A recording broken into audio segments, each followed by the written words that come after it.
2 tahun yang lalu masuk ke editing, ke special effect, ke CGI, ke musik, itu makan waktu hampir 1,5 tahun juga. Jadi memang kelihatannya sebuah ambisi yang mau dikejar, tapi sebenarnya semata-mata bagi kami adalah berkarya itu sebenarnya berbagi kebaikan ya. Saya memang ingin menyenangkan penonton sekali di sini dengan pencapaian-pencapaian yang nggak mau setengah-setengah gitu. Tapi walaupun begitu, saya pingin itu juga dalam berkah Tuhan ya, bukan yang jadi bagaimana. Karena saya percaya kebaikan adalah titipan Tuhan yang harus kita jalani, baik itu dalam hidup maupun dalam berkarya. So saya harap di sini karya ini menjadi karya yang sangat baik buat penonton, disenangi penonton, disenangi teman-teman. Nah, disinilah makanya kita ngerasa kayaknya setelah 3 tahun kayak euforia banget. Makanya akhirnya saya telepon Pak Yan, yuk aku mau ini lu mau apa sharing nih, mau berbagi kebahagiaan gitu. Dan alhamdulillah aku juga bilang Pak Yan, aku pingin juga dong ngobrol sama teman-teman di sini, ngobrol bagaimana betapa bersyukurnya kami melihat perfilman Indonesia yang sangat maju, yang sudah lebih dari sekedar tuan rumah di negeri sendiri. Itu sebenarnya syukur kami juga atas usaha teman-teman filmmaker yang lain. Kita juga mau berterima kasih dengan yang sudah berkarya, dan tentunya mereka tidak akan mencapai itu juga tanpa dukungan teman-teman di sini untuk disupport film Indonesia. Nah, oleh karena itulah di sini saya berproduksi sungguh ingin memberikan 100% apa yang saya bisa demi kebaikan tadi, demi pencapaian yang maksimal untuk bagaimana teman-teman nanti tidak kecewa terhadap film yang sudah dibangun teman-teman, sudah banyak, sudah dicintai masyarakat. Harusnya kita lebih terpacu untuk membuat yang lebih baik lagi, agar film Indonesia tidak hanya tuan rumah di Indonesia, tapi juga di dunia. Harapan kami seperti itu. Makanya sekali lagi saya sangat-sangat berterima kasih dengan kehadiran teman-teman, di mana teman-teman ini adalah sebuah energi, kekuatan bagi kita.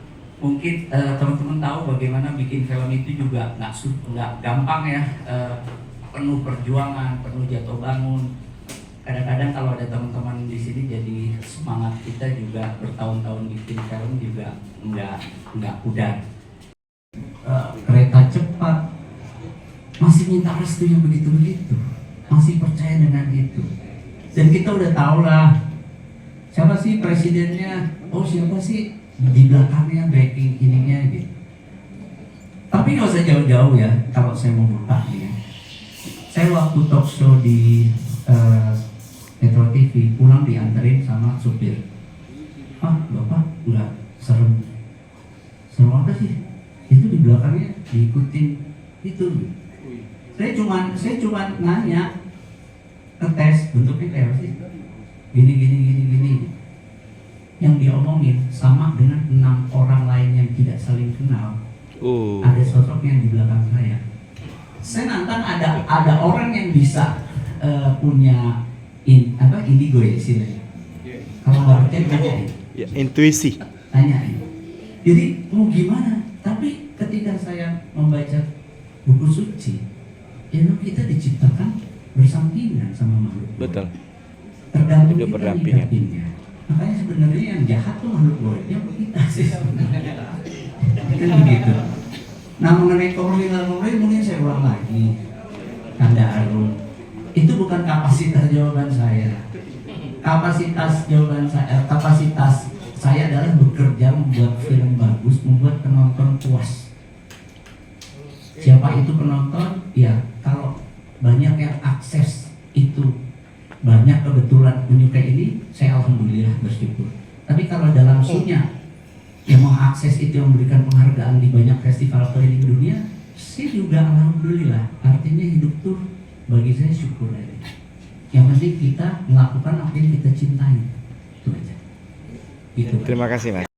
Komersil dan tidak komersil itu bukan wilayah saya sebenarnya, tapi dari tes screening, tes di beberapa kayak orang yang ngerti film atau orang awam, itu alhamdulillah mereka semua excited gitu ngikutin ini, karena tradisi saya dari zaman Jenderal Kandil atau dari pertama Ariel Tatum saya ajak main film tuh, Ariel dan Raja Langit, saya selalu nontonin ke audiensnya dulu sebelum launching. Kalau seri saya nonton ke ibu-ibu, ke para pembantu atau anak-anak. Kalau film Ariel saya nonton di SD nonton bareng. Baru mereka setelah excited baru filmnya saya launching. Tapi sejauh ini yang tadi disebutkan, alhamdulillah, kenapa juga saya mengundang Pak Yan untuk ngopi-ngopi syukuran, karena kita lagi senang banget, bersyukur banget gitu kita menyelesaikan suatu proyek yang sangat-sangat menggairahkan kita gitu. Nah, kedua ini apa ya dari keduanya itu kan baru satu. tiga segmen. Sedikit aja mungkin bocoran. Oh oke. Mungkin satu lagi adalah ketika tadi Sarita itu dihadapkan pada hidup yang dalam spell, dalam kutukan, dia bisa sukses karena ibunya menjalankan makan janin setiap bulan purnama. Apabila itu tidak dilakukan, hidupnya akan hancur lagi. Sementara Sarita walaupun di tengah bergelimpang kesuksesan kekayaan, tidak bisa hatinya setia itu terhadap ibunya. Baru di ujung dihadapkan pada dua pilihan, membunuh ibunya atau membunuh janinnya. Tapi dalam hal ini bagi Sarita juga membunuh ibunya itu tidak lagi sekedar membunuh.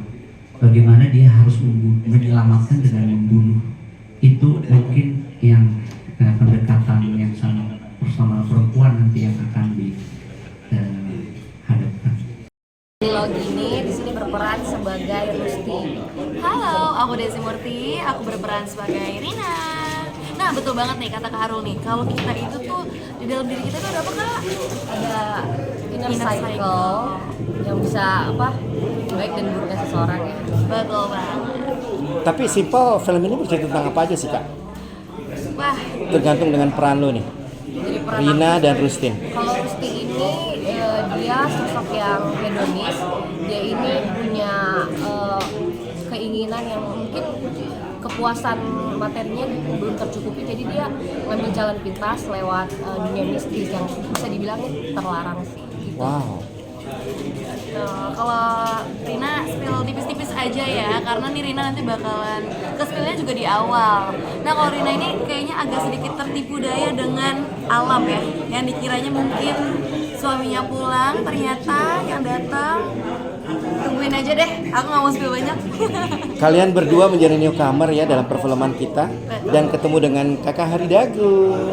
Apa yang menarik di lokasi syuting? Cerita dong, spill dikit. Kalau aku sih dengan atmosfer di gunung yang kita tahu ya, gunung itu bisa dibilang dekat dengan orang yang tidak terlihat. Mereka yang tidak terlihat dengan film ini menceritakan tentang horor, itu salah satu tantangan buat aku sendiri sih, biar nggak tergabung sama hal-hal yang nggak baik itu.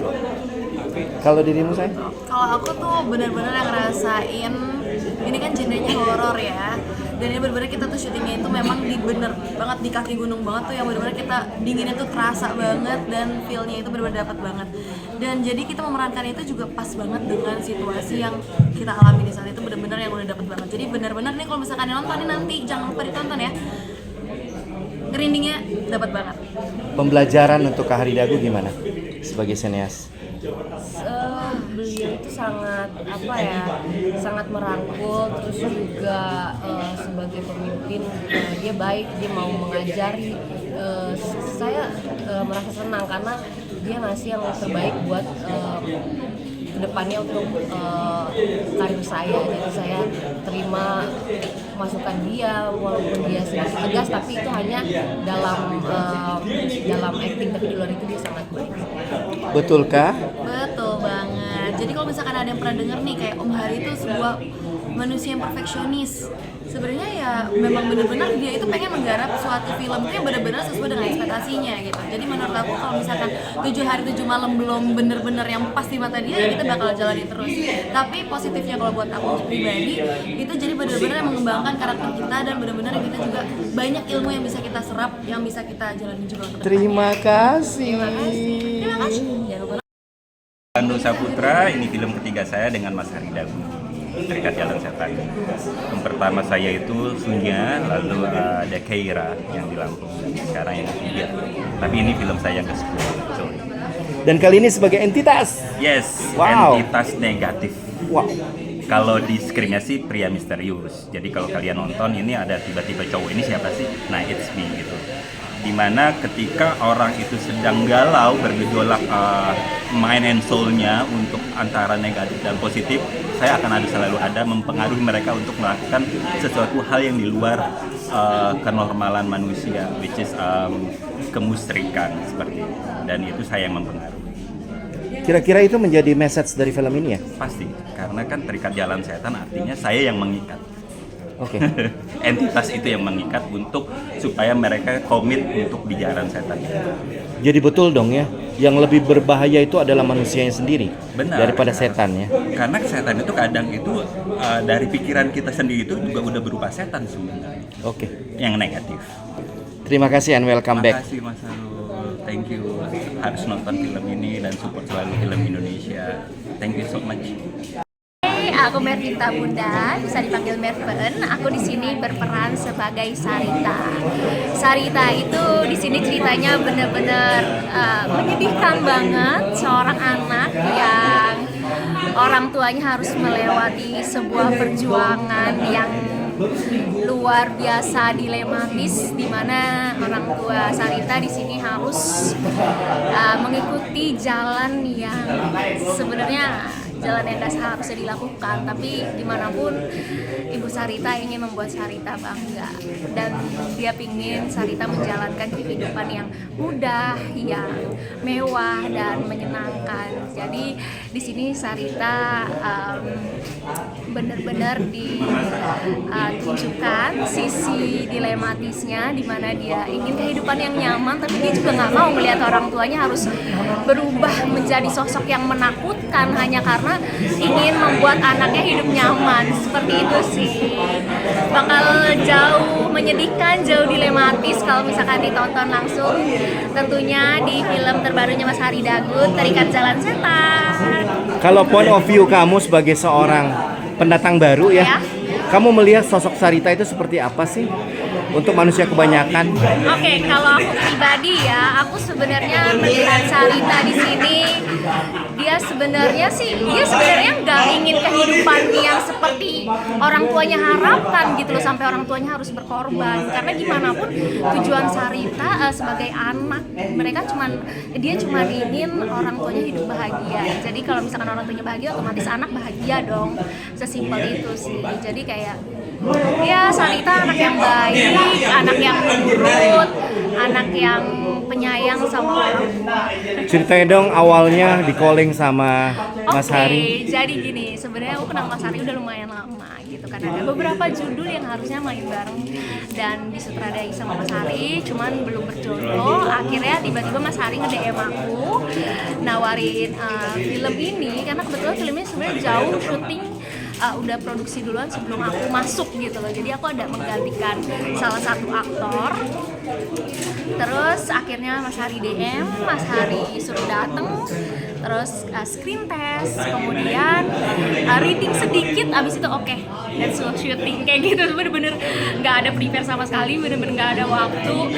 Jadi semoga bisa memberikan hasil yang terbaik di film ini karena semuanya serba mendadak. Tapi Mas Hari luar biasa karena sabar nge-guide-nya dan senang karena udah dikasih kepercayaan sama Mas Hari. Dan tentunya sangat menyenangkan ya Parah. di lokasi syuting dan kemudian Menyenangkan kenal banget. dengan teman-teman yang lain. Betul.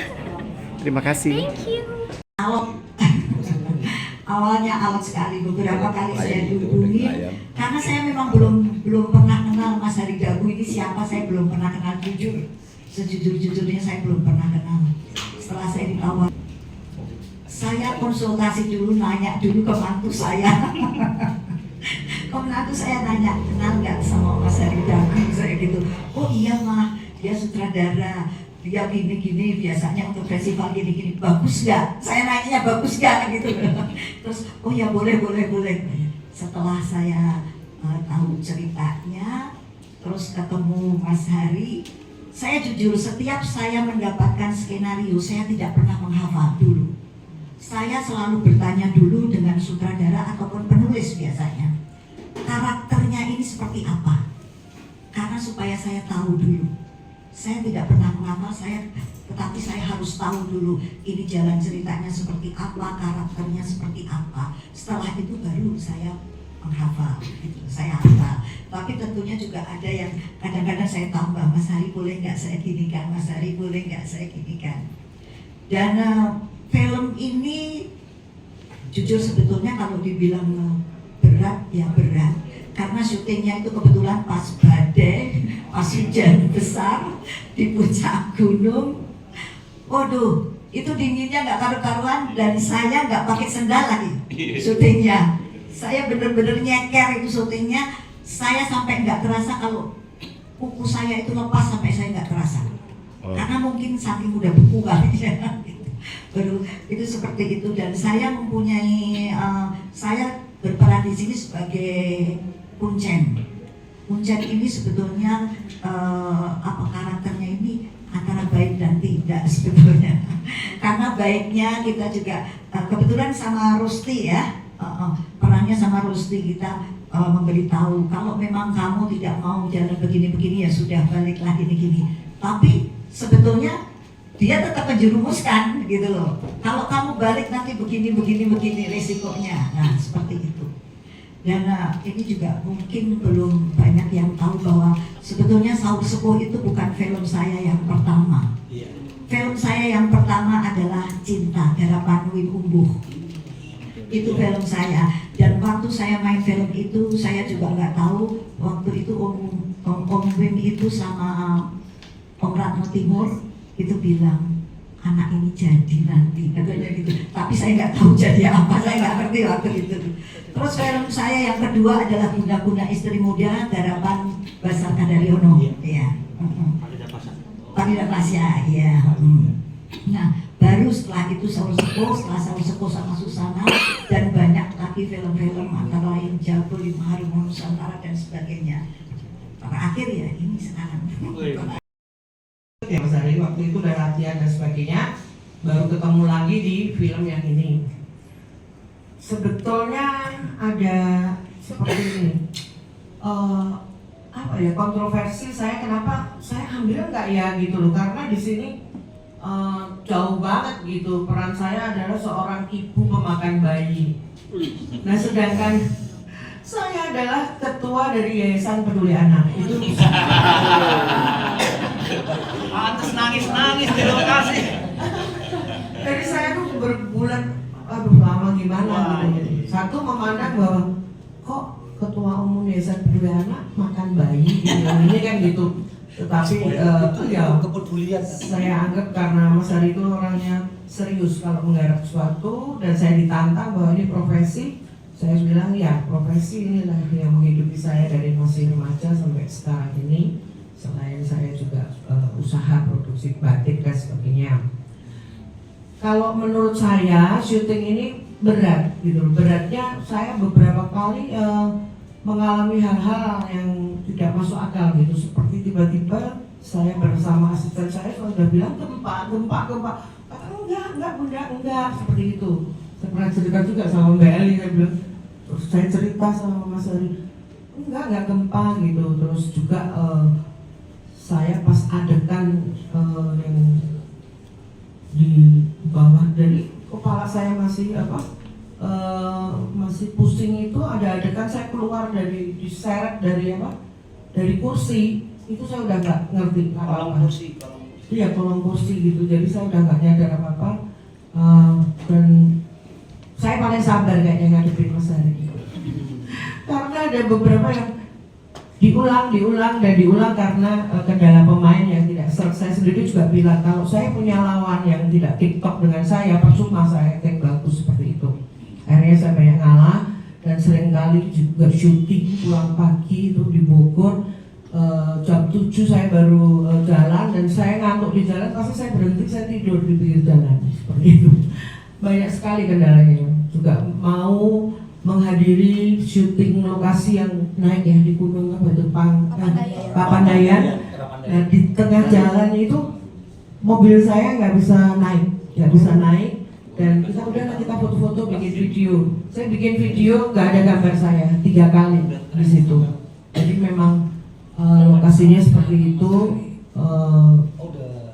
Magicnya itu masih ada di Garut itu. Padahal saya sering ke Garut, tapi suasana kemarin itu sangat melegakan, dan beberapa kali saya harus bersabar untuk menghadapi pemain-pemain yang lain seperti itu. Sekarang saya mengharapkan mudah-mudahan karya Mas Hari Dagu ini bisa diterima di masyarakat, bisa tayang di waktu yang tepat, Amin. dan bisa booming. Amin. Amin ya rabbal alamin. Banyak misteri. Makanya memang saya tidak heran kalau filmmaker kita mengeksplor itu untuk memuaskan rasa kepenasaranan penonton. Tapi menurut saya ada lebih dalam dari itu. Bahwasannya apakah setan benar-benar sebegitu jahat kalau kita nggak ada niat jahat. Gitu. Jadi mungkin saya memberikan sedikit tagline. Bahasa Inggris sih, so Inggris ya dia. They didn't come because you somewhat them. They come because you wanted too much. Jadi setan tuh sebenarnya nggak akan ke kita kalau kita nggak serakah gitu ya. Nggak ada yang neko-neko gitu, menurut saya.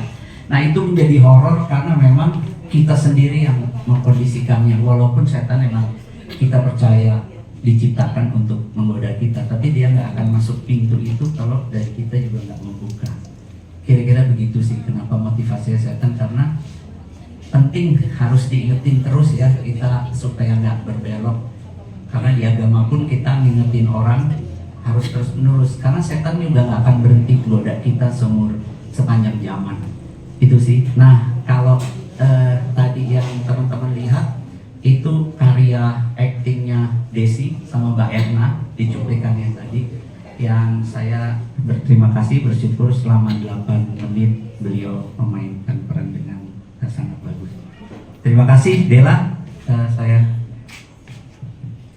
Oke, untuk pertanyaan tadi, gimana pengalaman saya di film pertama? Yang pastinya gugup dan mungkin bisa dibilang merasa tidak percaya diri, apalagi dikelilingi oleh senior-senior saya. Dan tapi saya merasa didukung dengan adanya Pak Hari yang bisa membuat saya percaya diri, juga rekan-rekan cast. Jadi saya juga sedikit cerita pas di Papandayan itu kan gunung ya. Kita tahu gunung itu akrab dengan lingkungan yang dekat dengan sama horor-horor mistis ya. Kita bisa merasakan itu, dan di dalam hawa yang dingin saya pribadi punya asma. Jadi selama saya memerankan adegan-adegan yang jatuh, tersungkur dan sebagainya macamnya itu dalam keadaan asma, tapi saya dengan kepercayaan diri untuk bisa menuntaskan peran saya. Jadi begitu. Cukup sih, makasih Kak. Dan Kiki itu juga pesannya, itu Kiki khusus pesan sampai beberapa kali udah nyaman itu baru diokein sama Mas Hari, dan itu udah didesain dulu. Kalau untuk make upnya itu saya nggak ngerti ya, make up efeknya itu, tapi setelah syuting itu memang saya agak jerawatan ya, sungguh-sungguh tebel. Itu nggak tahu dari warna-warna apa, saya juga nggak ngerti, cuman ya saya harus ngikut apa yang dimaui. Dan itu Mas Hari selalu marah kalau make up lebih dari 1 jam gitu. Nah setelah itu juga mata, saya memakai kontak lens warna putih, dan itu berkali-kali mata saya bengkak. Apalagi kalau syuting udah sampai jam 3, jam 4 belum selesai, saya ketiduran tuh deket monitor.